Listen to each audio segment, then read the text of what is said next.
안녕하세요. 공대생생활을 강의하는 김유대입니다. 저희 오늘 인사 파트 두 번째 시간 한번 해보도록 하겠습니다.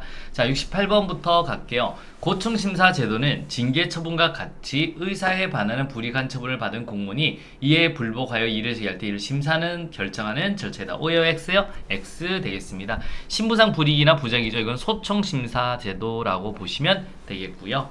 공무원 제한 규정상 우수한 제안을 제출한 공무원에게 인사상 특전을 부여할 수 있지만 상여금은 지급할 수 없다. X 되겠습니다. 지급할 수 있다라고 하셔야 됩니다. 그래서 인사상 특전도 부여할 수 있고 상여금도 지급할 수 있다라고 X 되겠고요. 우리나라는 공무원의 고충을 심사하기 위해 행안부에 중앙고충심사위원회를 둔다. X 되겠습니다. 행안부가 아니라 인사혁신처에 둔다라고 보시면 돼요. 인사혁신처 소충심사위원회에서 중앙고충심사위원회를 이를 대신한다라고 보시면 되겠습니다. 성과상여금 제도는 공직의 경쟁력을 높이기 위하여 공무원의 인사와 급여 체계를 사람과 연공 중심으로 개편한 것이다. X 되겠습니다. 여러분 이거는 우리 성과와 이건 직무와 성과상여금은 직무와 여러분 성과 중심으로 기본적으로 개편한 것이다 라고 보시면 되겠습니다.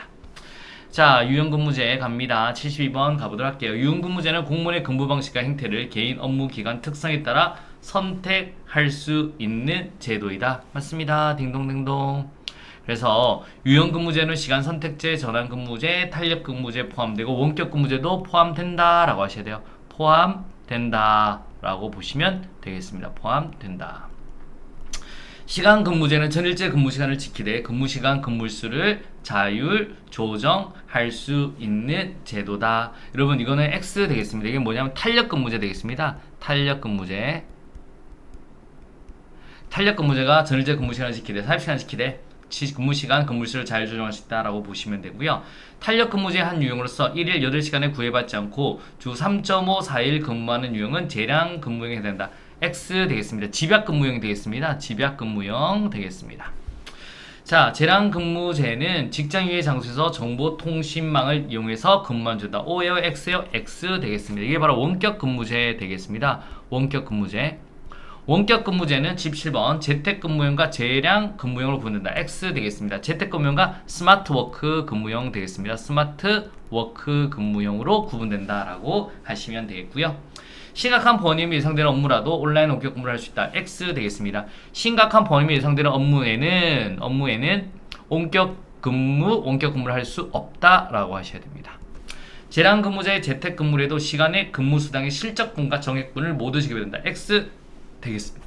이게 정액분은 줘요. 근데 실적분은 지급할 수가 없습니다. 왜? 아만이 뭐라 딱 이만큼 했어 라고 하면 안 되잖아요. 그래서 X라고 보시면 되겠습니다. 80번 되겠습니다. 시간 선택제 근무는 통상적인 전일제 근무 시간보다 길거나 짧은 시간에 근무하는 제도이다. X 되겠습니다. 길면 안 돼요. 짧아요. 15에서 35시간이다 라고 보시면 되겠습니다. 자, 연공주의는 장기 근속으로 조직에 대한 공헌들을 저해한다. X 되겠습니다. 저해하기하고 제고한다, 높인다 라고 하시면 되겠고요. 연공주의는 계층적 서열구조 확립으로 조직 내 안정감을 저해한다. X 되겠습니다. 제고한다 라고 하셔 높여준다 라고 보시면 되고요. 연공주의는 개인의 성과에 따른 적절한 보상을 통해 사기를 높인다. 여러분 X 되겠습니다. 연공주의는 개인의 성과에 대한 적절한 보상이 이루어지지 않는다. 이루어지지 않는다 라고 하셔야 돼요. 연공대로 주니까. 자, 연공주의는 조직 내 경쟁을 통해 개인의 역량 개발에 기여한다. X 되겠습니다. 기여하지 못한다. 왜냐면 짬순으로 주니까 이라고 보시면 돼요. 자, 그 다음에 이제 우리 85번 되겠습니다. 연공급은 자격증을 갖춘 유능한 인재 확보에 유리하다. X 되겠습니다. 연공급이 아니라 직능급이어야 돼요. 그러니까 능력에 따라 직능급. 그래서 박사기증 있으면 더 준다. 이게 바로 직능급이거든요. 직능급이 자격증을 갖춘 유능한 인재 확보에 유리하다라고 보시면 되겠고요. 생활급은 동일 노동에 대한 동일 임금이라는 합리적인 보수 측정에 관하다. X 되겠습니다. 이거 무슨 급이요? 직무급이다라고 하셔야 되겠습니다. 성과급은 결과를 중시하며 고정급적 성격을 가진다. X 되겠습니다. 변동급이죠. 성과에 따라 주니까 변동급의 성격을 가진다라고 보시면 되겠습니다.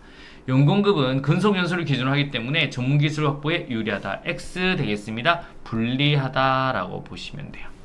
퇴직연금 지급을 1.9%로 단계적 인하는 2015년 공무원연금 개혁에 해당된다. X 되겠습니다. 1.9에서 1.7로 줄였죠. 1.7%로 단계적 인하다라고 보시면 되고, 퇴직연금 수급 재직 요건을 20년에서 10년으로 완화는 2015년 공무원연금 개혁에 해당된다. X 되겠습니다. 15년이 아니라 10년이다 라고 보시면 되겠습니다. 자, 퇴직연금 기여율을 기준소득 원칙의 7%로 단계했어요. 아니죠. 7에서 9죠. 9%로 단계적 인상했죠. 그래서 친구인 줄 알았는데 아니다 라고 보시면 돼요. 퇴직급여 산정 기준은 퇴직 전 3년 평균 보수 노력을 변경으로 2015년 해당한다. X 되겠습니다. 이게 평균 기준 소득 월액이에요. 평균 기준 소득 월액이다 라고 하셔야 됩니다. 이게 퇴직 전 3년이 아니라. 오케이? 이렇게 X 되시겠습니다. 자, 정치적 중립 한번 가보도록 하겠습니다. 실적주의 폐해 극복과 행정의 안정성과 전문성의 제고는 여러분 공무원 정치적 중립의 근거에 해당한다. 여러분 한번 보세요. 우리 누구의 폐해요? 역관주의의 폐해 극복과 행정의 안정성, 전문성 제고가 공무원의 정치적 중립의 근거에 해당된다 라고 하셔야 돼요. 그래서 이제 뭐 공무원의 정치적 중립은 실적주의하고 똑같다고 생각하시면 돼요. 왜? 실적주의 정치적 중립이니까 그렇게 문제 푸시면 따로 뭐 공부할 게 없습니다. 공무원은 정치적 중립성을 가지고 국민 전체 이익을 위해 공평무사하게 봉사해야 된다. 맞는 말 되겠습니다. 공명선거를 통한 민주기본질서의 제고는 공무원의 정치적 중립의 근거에 해당한다. 맞는 말 되겠습니다. 공무원의 정치적 기본권을 강화와 공직의 개성성 제고는 공무원 정치적 중립의 근거에 해당한다. X 되겠습니다. 왜냐하면 공무원의 정치적 기본권의 강화는 정치적 중립의 근거에 해당하지 않는다. 이건 해당하지 않는다라고 보시면 돼요. D는 맞고요. 그래서 X 되겠습니다. 자, 국가공무원법에서 퇴직 공직자의 취업 제한 및 행위 제한 등을 규정하고 있는데, 취업 심사 대상자는 퇴직부터 3년간 퇴직 전 5년 동안 소속했던 부서 또는 기관의 업무와 밀접한 관련성이 있는 취업 기간에 취업할 수 없다. X 되겠습니다. 이건 국가공무원법이 아니라 공직자윤리법 되겠습니다. 중령 이상의 장교 및 이에 상당하는 공무원은 공직자율법상 재산등록무자에 해당한다. X 되겠습니다. 누구예요? 대령 이상이다 라고 하셔야 됩니다. 자, 총경 이상의 경찰 공무원과 소방관 이상의 소방 공무원은 공직자율법상 재산등록무자에 해당된다. X 되겠습니다. 소방관이 아니라 소방정이다 라고 하셔야 돼요. 소방정. 법관 및 검사는 공직자윤리법상 재산등록무자에 해당하지 않는다. X 되겠습니다. 해당한다 라고 하셔야 됩니다. 6급 이상의 일반직 공무원에 상당하는 보수를 받는 별정직 공무원은 공직자율법상 재산등록무자에 해당한다. X 되겠습니다. 몇 급 이상? 4급 이상 되겠습니다. 자, 또 한번 가보도록 하겠습니다. 102번 갑니다. 각급 학교의 입학, 성적, 수행평가 등의 업무에 관하여 법령을 위반하여 처리 조작하도록 하는 행위는 법률상 금지하는 부정청탁에 해당한다. 딩동댕동, 이게 바로 부정청탁이다 라고 보시면 되겠습니다. 공공기관이 주관하는 각종 수상, 포상, 우수기관 선정 또는 우수자 선발에 관하여 법령을 위반하여 특정 개인, 단체, 법인이 선정 또는 탈락되도록 하는 행위는 법률상 금지하는 부정청탁에 해당한다. X. 해당하지 않다 아니라 해당한다 라고 하셔야 됩니다. 채용, 승진, 전보 등 공직자 등의 인사에 관하여 법령을 위반하여 개입하거나 영향을 미치도록 하는 행위는 법률상 금지하는 부정청탁에 해당하지 않는다. X 되겠습니다. 해당한다 라고 하셔야 됩니다. 공개적으로 공직자 등에게 특정 행위를 요구하는 행위는 법률상 금지하는 부정청탁에 해당한다. X 되겠습니다. 이거 공개적으로 원하는 거는 특정 행위를 요구하는 행위는 부정청탁에 해당하지 않는다. 해당하지 않는다. 부정청탁 및 금품 등 수수의 금지에 관한 법률 시행령은 개정 내용에 따르면 축의금, 조의금 등 경우서면 종액 10만원 이하에서나 5만원 이하로 개정되었고, 환의와 조환의 경우는 20만원 이하까지 허용된다. X 되겠습니다. 10만원 이하까지 허용된다 라고 하셔야 되겠고요. 부정청탁 및 금품 등 수수의 금지에 관한 법률 시행령의 개정 내용으로 따르면 종전에 모든 선물이 5만원이었지만 농수산물은 10만원, 그리고 요즘에 최근에 얼마로 됐냐면 15만원 이하로 개정됐다. 그래서 X다 라고 보시면 되겠습니다. 최근에 이제 15만원으로 바뀐 거예요. 이렇게 한번 보시면 되겠습니다. 자, 우리나라 2021년 5월 공직자 이해충돌 방지법이 시행되었다. X 되겠습니다. 이때 제정되고요. 2022년에 시행되었다라고 보시면 되겠습니다. 이해충돌은 그 특성에 따라 실제로 외견적으로 잠재적으로 형태로 구분할 수 있다. 오케이, O 되겠습니다. 이해충돌의 피해자를 어느 누구도 자신이 연루된 사건의 재판관이 되어서는 안 된다는 원칙은 적용되지 않는다. X 되겠습니다. 적용된다 라고 하셔야 되겠습니다. 공직자 이해충돌 방지법의 위반 행위는 감사원, 수사기관, 국민권익위에 신고할 수 있으나 위반 행위가 발생한 기간은 제한된다. X 되겠습니다. 위반 행위가 발생한 기간도 포함된다라고 하셔야 돼요. 포함된다. 자, 112번 되겠습니다. 직위해제는 법이 정한 사유가 발생한 경우 임용권자가 일방적으로 공무원 관계를 소멸시키는 것을 말한다. O예요? X예요? X 되겠습니다. 여러분, 우리 법이 정한 사유가 발생한 경우 임용권자가 일방적으로 공무원 관계를 소멸시키는 건 직권면직 되겠습니다. 직권면직 자른다라고 보시면 되겠고요. 직권면직은 직무수행 능력이 부족하거나 근무성질이 극히 나쁜 경우 공무원의 신분을 유지하지만 강제로 직무를 담당하지 못하게 하는 것이다. X 되겠습니다. 이건 뭐예요? 직위 해제 되겠습니다. 직위 해제. 직무수행 능력이 부족하거나 근무성질이 극히 나쁜 자에 대해서도 직권면직이 가능하다. 여러분 X 되겠습니다. 직위 해제가 가능하죠. 직위 해제가 가능하다라고 보시면 되고요. 직위 해제는 공무원 징계 한 종류이다. O요 X요? X 한 종류에 해당하지 않는다. 한 종류에 해당하지 않는다.